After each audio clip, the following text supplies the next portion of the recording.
Cet adversaire, c'est le monde de la finance. Colonna n'était pas armé, il n'a pas opposé de résistance. C'est bien elle qui a écrit « Omar m'a tué ». Voici les Rolling Stones. C'est l'heure du jour où votre plongée quotidienne dans l'histoire à travers les archives d'Europe 1. Bonjour Laure d'Autriche. Bonjour Dimitri, bonjour à tous. C'est un 28 novembre comme aujourd'hui, en 1956, que sortait à l'écran « Et Dieu créa la femme », le célèbre film de Roger Vadim qui à ce moment-là partage sa vie avec Brigitte Bardot. Et bien ce film va justement révéler l'actrice et marquer le début du mythe Bardot. Oui, Brigitte Bardot a 22 ans, elle est superbe avec sa longue chevelure blonde sous le soleil de Saint-Tropez qui n'est encore qu'un petit village de pêcheurs. C'est ce film qui l'a fait connaître au monde. Brigitte Bardot le raconte sur Europe 1 quelques années plus tard, en 1965. Votre premier film a été commencé il y a une dizaine d'années, c'est seulement maintenant que l'Amérique vous découvre.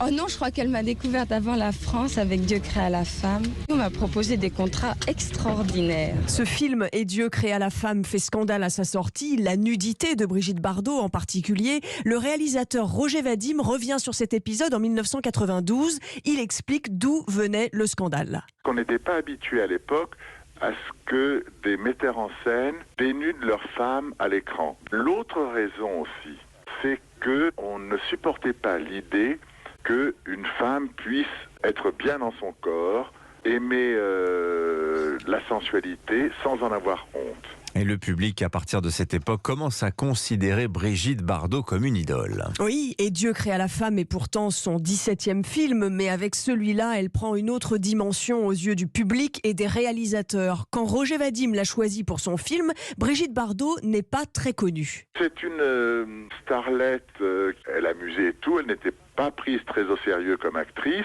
La notoriété arrive, des fans la poursuivent dans la rue, elle tourne film sur film. Brigitte Bardot n'a même pas le temps d'aller au Festival de Cannes en 1957. Certains disent qu'elle boude. Réponse de Brigitte Bardot à l'époque sur Europe numéro 1. Mais c'est pas vrai du tout, moi j'aurais bien voulu y aller, mais je peux pas, je travaille.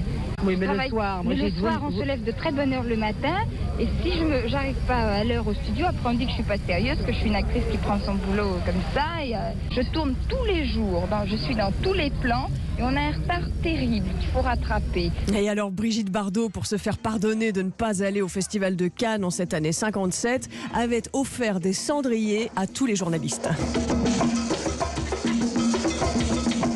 Voilà, on fume une petite cigarette en attendant Brigitte Bardot. Bon, c'est plus très 2022 tout ça, mais vous avez reconnu peut-être la bande originale du film « Et Dieu créa la femme ». Merci beaucoup Laure d'Autriche pour ce bain de mémoire.